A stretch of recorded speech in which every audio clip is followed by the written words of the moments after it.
So I'm driving around this island. I've covered a lot of miles. The rental car people are going to be fucking astounded when they get their car back, because they rent the car, unlimited mileage, because I'm sure they're thinking, well, where the fuck can they go? It's just an island.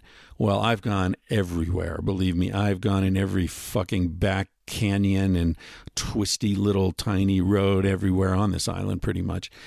And so in these journeys, I've seen a lot of beautiful houses, really beautiful, like my idea of what a beautiful house is, which may be a little bit peculiar, but a house that's, I really like a cave house, and there are a lot of cave houses on this island. So, you look and you see the front, there's a veranda, there's a porch, but above it, and it's like just on the face of a hillside, and above it, they sort of, I don't know, they put some sort of substance above on the hillside that I think keeps the ground from sliding down during the rains and all that, which tells you that the bulk of the house is inside the mountain. Some of these houses are new. A lot of them are ancient. People have been digging caves in the rocks here for thousands of years, since before the Spanish got here. To me, that's pretty cool, to have a cave house with, like a HEPA air filter and LED track lighting and solar panels, and like the best things from modernity merged with the sort of ancient, temperature control of the caves that we've been living in for tens, if not hundreds of thousands of years. That's pretty cool. So I see these houses. I'm driving by. It's like, look at that. And I can see myself there. I could grow some weed on the terrace because it's getting all this great sun, and have some chickens, and they've got this beautiful garden. And, I could see myself hanging there and write a book every once in a while and record my podcast and have like a little satellite dish and a, fast upload to a satellite. Oh yeah. High tech cave living. I could definitely see myself there.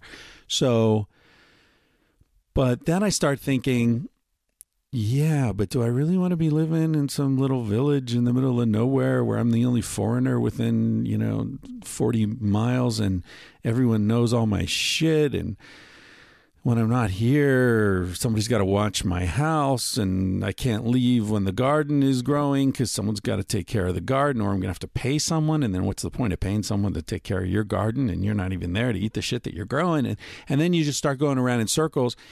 And you realize, well, actually, no, I don't want that. But I really appreciate it. And this has led me to the realization that in the modern world, we are taught to confuse appreciation with desire. We are taught to see a truck commercial and say, man, I'd like to have one of those trucks. How many people are driving around pickup trucks in the United States who never fucking use the back of the pickup truck, who aren't hauling farm gear and dogs and bales of hay like on the commercials? How many people are driving around in pickup trucks because they see themselves as the kind of guy who drives a pickup truck? I mean, they tell me pickup trucks, from what I've read, pickup trucks are the best selling, like the top 4 or 5 selling vehicles in the United States of America are pickup trucks. Are there that many people in America who really need a pickup truck? I don't think so. I really don't. I think that the bulk of those people are guys who are like, yeah, fuck yeah, I'm a pickup truck guy. But actually what you are is a guy who's driving around in a 2-seat car, getting about 17 miles to a gallon.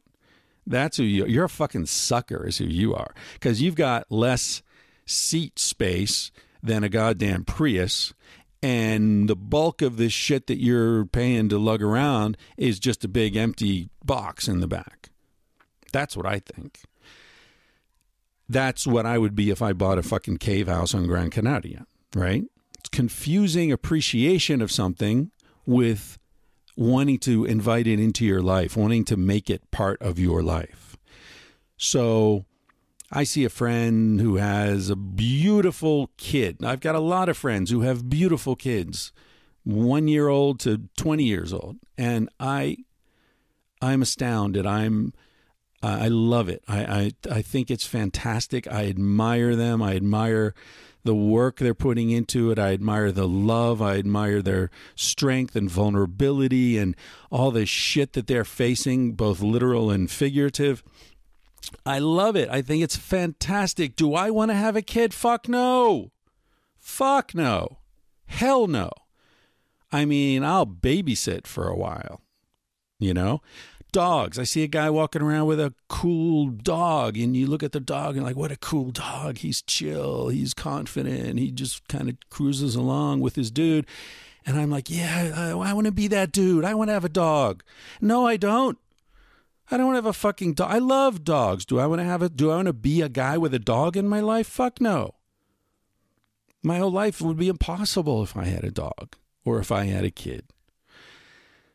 Same thing. You see your friend hooks up with this amazing woman. Oh, she's great. And you want her, right? Yeah, you know you want her, but you're a dumbass. You're going to trade your friendship? You're going to betray your friend? Do you really want her? Because maybe she's perfect for your friend, but is she really perfect for you? Yeah. So we confuse often what we appreciate with what we truly want. And then we get it.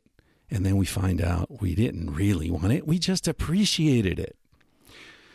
And I think we see this a lot. I was talking with Cassie about this, and she was like, fuck yeah, I know exactly what you're talking about, because in Spain, there's envy, so much envy in Spain. And she didn't feel it the same way in Portugal. And I don't know. In the U.S., I think there's a lot of envy as well, because there's so much competitiveness, and people are confused about the different fields on which they're competing. You know, I've talked about my buddy Brian, who has this massive yacht. Beautiful, beautiful boat. But it's never once occurred to me that I would want that boat, or any boat, really. I'm just not a boat guy. I'm not a possession guy, because possessions require so much fucking maintenance, you know? I want to have friends who have boats. I want to have friends who have ski chalets. I want to have friends who have houses on the beach. I don't want to have any of those things for myself. I used to joke, I want to have friends who have wives. I don't want a wife. I can't really make that joke so easily anymore, but you get the point, right? Yeah, but I think maybe some of the people who hang out with my friend who are rich, maybe not as rich as him, but they're rich. And so they're accustomed to measuring worth in possessions and income. So when they're on the boat, it's bittersweet pleasure. It's a bittersweet pleasure. Like, yeah, it's great. Everything's great. But why does that fucker have a boat and I don't? We went to the same college. I've been working my ass off as long as he has. I'm as smart as he is. So how come he's got a 130-foot yacht and I'm living in a fucking brownstone? I think that's the way a lot of people think. And that's an expression of this confusion between appreciation and desire.